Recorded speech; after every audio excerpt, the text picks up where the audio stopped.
Hello everybody, thanks for joining me. Today I'm very excited to talk about one of my favourite topics, Bondi. I thought I'd just share with you a few of my tips, if you like, or some of my favourite places that I love enjoying around Bondi.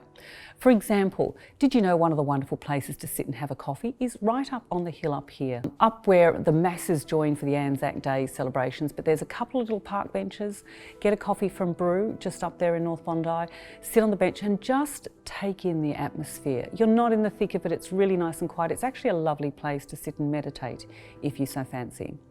Nice, quiet, secret little walk. Everyone does the Bondi to Bronte walk, but how about just a little trek around Ben Buckler, ending up on the rocks over there. It is rather spectacular looking out there, and not so many people, not so crowded.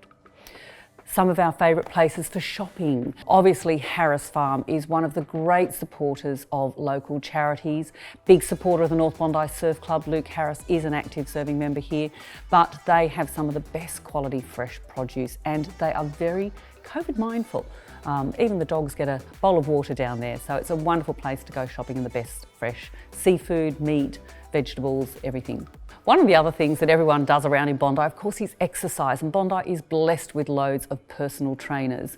One of my faves, who I interviewed just a couple of years ago, is Vix from Bondi Vixen. Started off training down here on the beach, but now she has a fabulous church up in Ocean Street, where she has wonderful classes for all different types of women, and of course still does her one-on-one personal training. Check out bondivixen.com.au. And of course, Bondi is blessed with a plethora of places to eat out and get a refreshing drink. There's almost too many to mention for breakfast because we really do breakfast well here in Bondi. Some of my faves, of course, are Bill's, then you've got Shook down in North Bondi.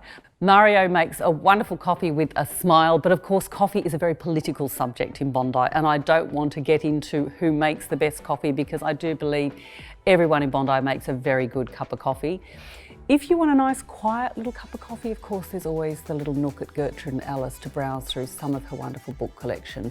Always has the latest books and great new authors there in the bookstore. Now, it wouldn't be a beach without fish and chips, and of course fishmongers have been with us for many years. They've moved locations a few times over the years, but of course they still serve up the best fish and chips in Bondi. We're very lucky here in Bondi that we do have a number of places with fabulous views.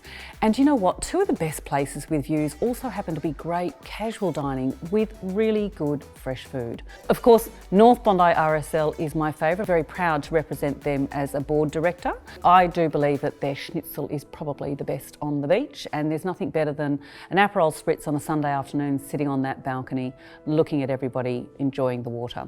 On the south end of Bondi we have the fabulous Icebergs with its two tiers. On the top we have the high-end Icebergs dining room and bar, and then of course we have Icebergs Club.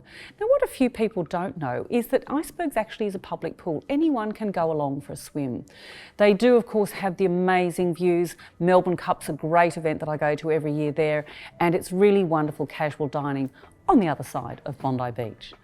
Another highlight of Bondi, of course, is the markets. We have the farmers markets on a Saturday and the wonderful eclectic Bondi markets on the Sunday.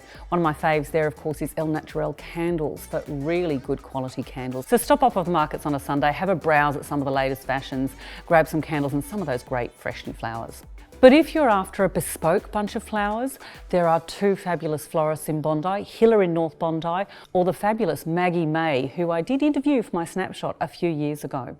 When it comes to fashion, Gould Street, right in the heart of Bondi, is certainly the place to take a leisurely stroll and browse through some of the upcoming and established brands, including Jack & Jack, who I've recently sold a property for in Forest Knoll here in Bondi Beach. And there's no doubt that Bondi is a bit of a stepping stone, as we have seen some designers that even started at the markets, went into Gould Street, and then went on to create some very successful brands, including our very own Shona Joy. But if you want to relax after all of that shopping and eating and drinking around Bondi, we certainly have a number of great beauticians, massage parlours, but one of my faves who's been here for a very long time is go up and see the girls at Sage Beauty in North Bondi. Junior Kerr, who was actually one of the board members of the Chamber of Commerce when I first started nearly 15 years ago. Do you know what, when it comes to food and drink in Bondi, there's almost too many to mention. I've got beautiful places like Bondi Trap, which has been around for years, Totties, the Merivale family's has just come into Bondi. The Bondi Pavilion is about to be revamped with who knows who going in there. Bondi Beach Public, a great bar. We've got Pacific Club. Here at the North Bondi Surf Club do functions if you're looking to hold a special event. There are so many around, but if you do want a recommendation of different interesting places to go in Bondi, please don't hesitate to give me a call. I'm always happy to talk Bondi, my favourite subject. Thanks so much for joining me and my tips on Bondi. I look forward to seeing you out and about and enjoying the delights of my favourite place, Bondi.